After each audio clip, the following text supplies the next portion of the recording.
신명기 강의 99번째 시간입니다.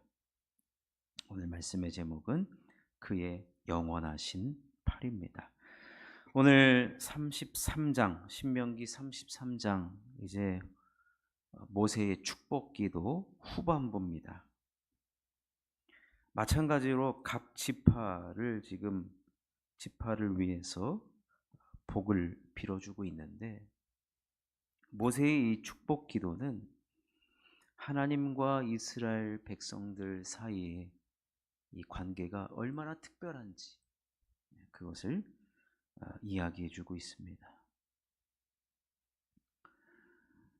하나님이 이스라엘 백성을 특별한 존재로 삼아 주셨어요. 여러분, 근데 이스라엘 백성들 얼마나 볼품이 없습니까, 사실은.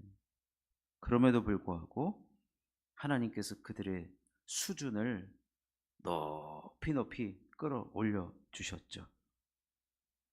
그러면서 오늘 26절에 보면 택한 이스라엘 백성들을 향하여서 뭐라고 부르고 있습니까? 26절에 보시면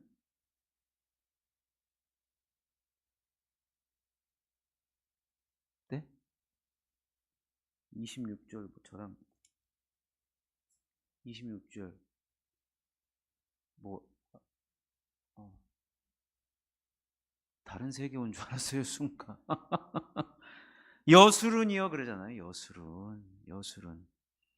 여수룬이라고 모세가 이스라엘 백성들을 향하여서 여수룬이여라고 이야기하는데, 이 여수룬은 의로운 자라는 거예요. 의로운 자. 여러분, 이스라엘 백성들을 봤을 때 그 모습 속에서 의로움이 사실 어디 있습니까? 지금 모세가 이스라엘 백성들을 축복하는 장면에서도 사실 이스라엘은 그 복을 만한 자격이 없는 사람들이에요. 그럼에도 불구하고 모세는 지금 이스라엘 백성들을 향하여서 여수룬이여, 의로운 자여. 그 말은 다른 말로 표현하면 하나님의 특별한 사랑을 입은 자여 라고 하는 것입니다.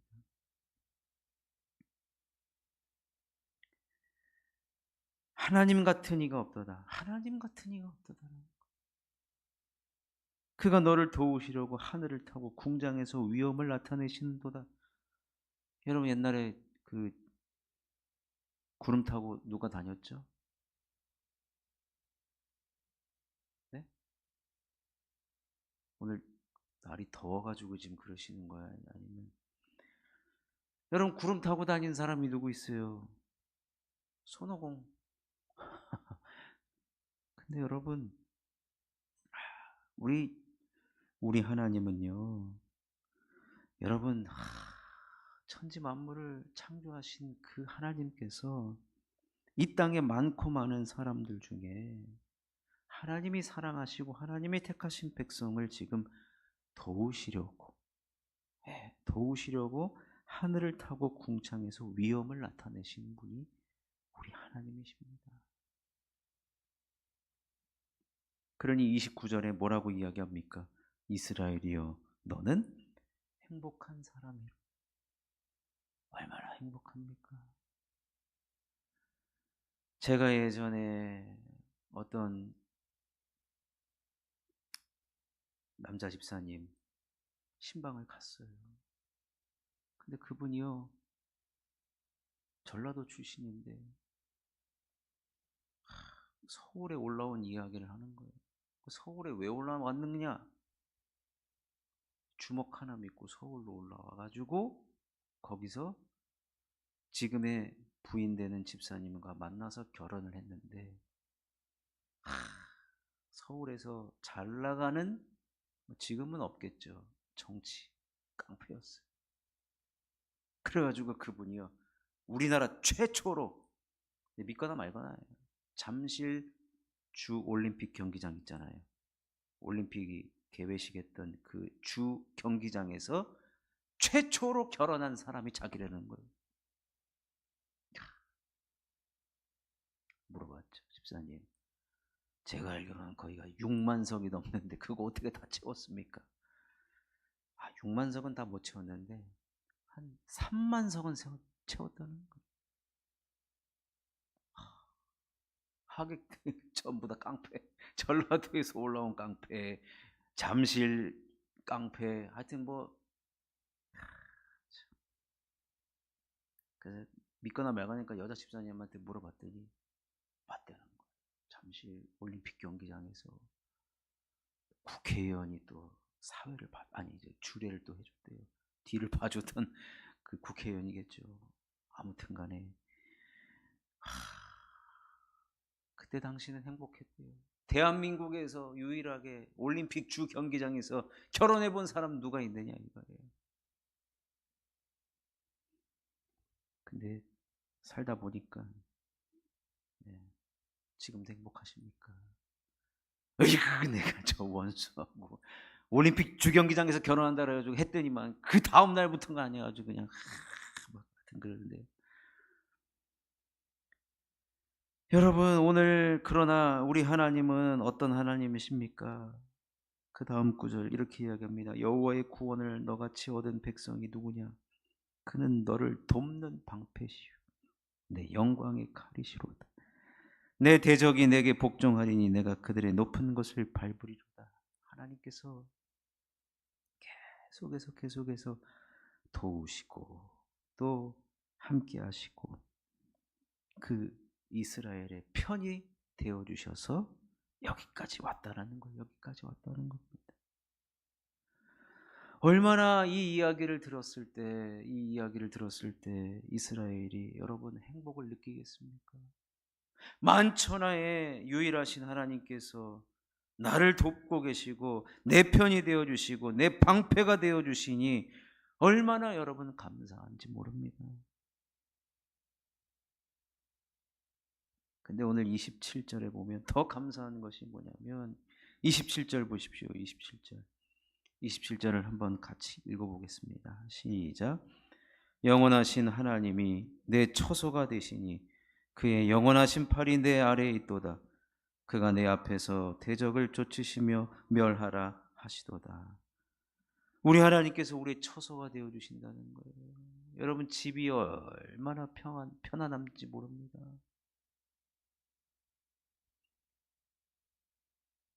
여러분 제가 서울의 강동구에서 사역을 할 때요, 그때 당시에 그 목사님이 평양 분이셨거든요. 그런데 그 집안이 양반 집안이에요. 근데 또 그 집안에 목사님의 아버지가 그 서당의 스승님이셨어요. 그러니까 유교적으로 목회를 하시는 거예요. 그 아들이 영향을 받아가지고. 그래가지고 제가 전도사로 신대원 1학년 때 전도사로 부임을 했는데 와이셔츠 무조건 흰색, 양복에 스트라이프나 뭐 이런 거 무늬가 들어가면 안 돼. 그냥 민무늬여야 돼요. 왜 그런지 모르겠어요. 여름에. 그리고 이 단추도 2개 다 끝까지 다 잠궈야 돼. 3개면은 3개 다 잠궈야 되고. 여름에요, 긴팔 안 됩니다. 긴팔 와셔츠 안 돼요. 어디 반팔 와셔츠 입으면은 그 목사님 표현대로면 쌍놈이래요. 그래가지고 긴팔 입고 한여름에도 긴팔. 더 기가 막힌 거는 5월 초파일, 4월 초파일이죠. 석가탄신일날은 무조건 교회가 이제 체육대 하는 날인데 딱 체육대 하면 성도들이 운동복도 입고 가벼운 복장으로 오잖아요. 그런데 교육자들은 딱 넥타이 매고 국민 체조하기 직전까지 넥타이 매고 딱 이제 예배 일부 예배 드리잖아요. 넥타이 딱 매고 있다가 예배가 끝나면 그때 갈아입고 집에 갈 때 그냥 운동복 차림으로 가면 좋잖아요. 안 돼요. 딱 갈아입고. 제가 그렇게 배웠어요.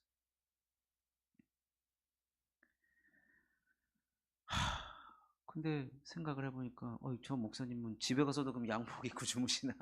여러분 집에 가서 누가 양복 입고 자는 사람이 어디 있어요? 다 무장해제 할 거 아니에요. 여러분 이렇게 집이 좋은 곳이에요. 하나님이 우리의 처소가 된다. 하나님이 얼마나 우리 좋은 분인지 모릅니다. 근데 여러분 집안에 있으면 얼마나 우리가 보호받습니까? 제가 가끔 비가 진짜 억수로 올 때가 있잖아요. 근데 우리 집은 문을 닫아 놓으면 비가 들이치도 않고 물이 새지도 않고 그런 집에 살고 있다니 참 너무 감사하더라고요. 너무 감사해요.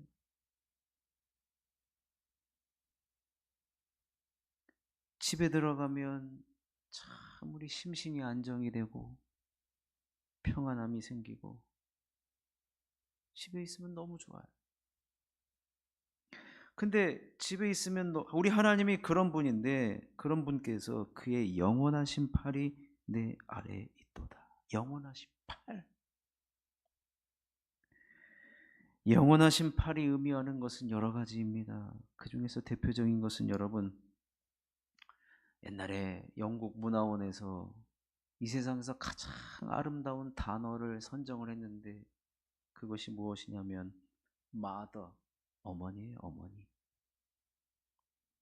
근데 그 어머니가 아이를 이렇게 딱 품에 안고 있잖아요. 그럼 그 아이가 보통 여러분 어떤 표정을 짓습니까? 그 안에서 편안하고 만족하고 그쵸? 두려움을 느끼지 않잖아요.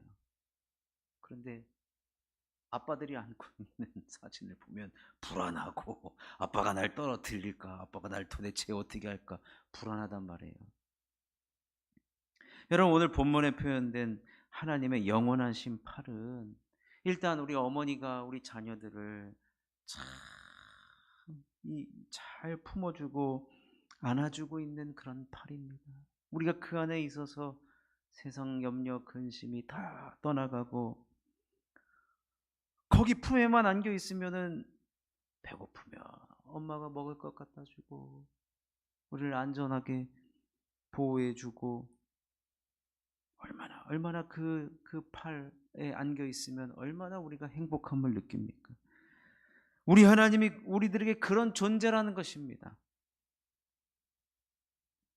이미 신명기에서 모세는 하나님께서 이스라엘 백성들을 안고 이 광야까지 왔다라고 표현을 하고 있습니다. 그래서 그 안아주심이라는 책이 있어요. 안아주심. 그 책의 저자는 오카는 목사님이신데 그분이 이제 여러 번 암 수술을 했단 말이에요. 그러다가 이제 마지막 이제 후임에게 목회를 다 넘기고 마지막 이제 고별 설교를 해야 되는데 그 직전에 이제 이 신명기 말씀을 통해 하나님이 자기를 안아주시는 것을 경험했다라는 거예요. 안아주시니까 주님 품에 안겨 있으니까 이 암이라는 고통도 그 안에서는 참 고통도 모르더라 이겁니다.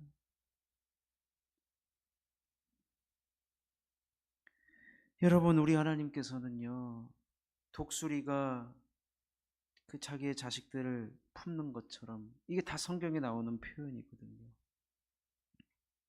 그리고 룻기에 보면 주의 날개 아래에 보호를 받으러 온 그 나오미와 룻을 하나님이 어떻게 해주십니까? 품어주십니다. 품어주세요. 보아스라는 인물로 또 품어주시고 그 베들레헴 공동체 사람들에 의해서 품어주시고 그 중요한 게 뭐예요? 하나님이 우리의 처소라는 것을 여러분 우리가 꼭 기억해야 된다. 하나님이 우리의 처소다라는 것.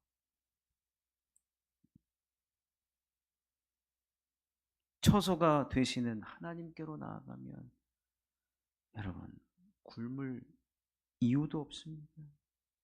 불안함이 다 해소가 됩니다. 걱정, 염려, 근심이 다 해결되는 것입니다. 우리 주님의 그 영원하신 팔 안에 안기기만 하면 여러분 우리는요 어떠한 것이 우리들에게 닥친다 할지라도 우리는 두려움이 없습니다. 사실 이 축복 기도를 받고 이제 이스라엘 백성 이제 모세는요 다음 시간에 이제 신명기 100번이면 끝나요. 모세가 퇴장합니다. 인생에서 퇴장하고 이 광야의 여정에서 퇴장을 합니다. 그리고 나서 여호수아가 그 뒤를 이어받고 바로 가나안에 들어가면 뭐예요? 전쟁입니다. 전쟁. 광야의 삶도 치열했지만 이제 가나안에 들어가면 대적들과 끊임없는 전투를 치러야 하기 때문에 그야말로 치열할 것이다라는 거예요. 그렇기 때문에 그럴 때마다 우리 하나님을 피난처로 뿐만 아니라 우리 하나님이 우리의 처소가 된다는 것을 우리가 기억하면 그의 영원하신 팔이 우리를 반드시 도우실 겁니다. 근데 오늘 표현이 좀 재밌어요. 그의 영원하신 팔이 내 아래에 있도다. 아래에 있대요. 여러분 상상을 해보세요. 팔이 아래에 있다라는 건 뭐예요? 우리를 이렇게 떠받들고 있다는 얘기예요. 하나님께서. 엉덩이를 떠받들든지 하여튼 우리를 떠받들어 주신다는, 그래서 그가 내 앞에서 대적을 쫓으시며 멸하라 하시도다. 얼마나 감사합니까? 우리 앞에 있는 대적들을 하나님이 꾸짖고 멸하여 주신다는 거예요. 그러니까 여러분 우리가 주님의 영원하신 팔에 어떻게 해요? 안겨 있어야 되는 겁니다. 그리고 이 팔은 여러분 강한 팔이에요. 강한 팔. 제가 지금 어머니가 이렇게 우리를 안고 있는 것이다라고 해가지고 어머니 하나님을 말씀하시는 천만의 말씀입니다. 우리 하나님의 손은 영원하신 팔은 강하신 능하신 팔이라고, 이미 대적을 쫓는 팔이기 때문에 얼마나 능력 있는 그런 팔인지 모릅니다. 그 영원하신 팔, 영원하신 팔이 여러분 또 어떤 의미가 있는지 아십니까? 제가 요즘에 잠깐 뭘 이렇게 들고 있었는데 아유 팔이 너무 아파요. 옛날에는 그래도 오래 들고 있었는데 지금 팔이 아픈데, 영원하신 팔은요 우리를 아무리 들고 있어도요 하나님이 팔 아프다고 팔 내리지 않아요. 우리를 놓을 수가 없는 팔이십니다. 절대로 놓치지 않는 팔입니다. 여러분 옛날에 영화 뭐 올해인가 뭐 내년인가 국제시장 2가 나온다고 하는데, 그 국제시장 보면은 그 흥남부두에서 그 누구예요? 이름을 까먹었어요. 황정민. 하여튼 우리 황정민은 저한테 은인인 거 아시죠? 네, 제가 인도네시아에서 황정민 때문에 살아났다는 거. 황정민이 그 배에 오르는데 뒤에 막둥이 예? 안고 올라가잖아요. 그런데 올라와서 보니까 막둥이가 없는 거예요. 막둥이가. 나는 어깨가 아프고 올라가려 그러면 팔도 아프고 뒤에 막둥이가 안겨 있는지 안 있는지 그것도 모를 정도로 이렇게 올라간단 말이에요. 그런데 우리 하나님은 팔이 아파가지고 아니 내가 잠깐 내릴게 그러지 않는다는 거예요. 영원하신 팔, 강한 팔, 얼마나 감사한지 모릅니다. 그래서 29절에 다시 한번 이야기하지 않습니까? 너는 행복한 사람이로다. 이것을 우리의 신비에 새기고 앞으로 가나안에 들어가게 되면 이런 하나님 없다는 거예요. 이런 하나님 없다는 거예요. 그런데 여러분 우리는 너무나도 결론을 잘 알죠. 이런 하나님도 있고 저런 신도 있다. 다 취해버려요 이스라엘 백성들이. 하나님 얼마나 배신감을 느낍니까? 그러니 여러분 우리는 오직 우리 하나님만 쳐다보는 인생. 하나님이 우리를 특별히 택하셔서 여수는이라고 말씀해 주셨는데 우리가 하나님이 우리의 처소라고 말씀해 주시는데 영원한 팔이 우리를 떠받들고 있고 대적을 멸하신다라고 하는데 여러분 그런 하나님 상천하지 없습니다. 그러니 오늘 우리가 그런 존재인지를 반드시 알라고 하는 것입니다. 우리가 어떤 존재입니까? 행복한 존재입니다. 행복한 존재. 그리고 반드시 기억해야 할 것. 누구 때문에 행복합니까? 하나님 때문에. 하나님 같은 이가 없도다. 하나님 같은 이가 없도다. 영원한 내 편이라는 거예요. 영원한 내 편.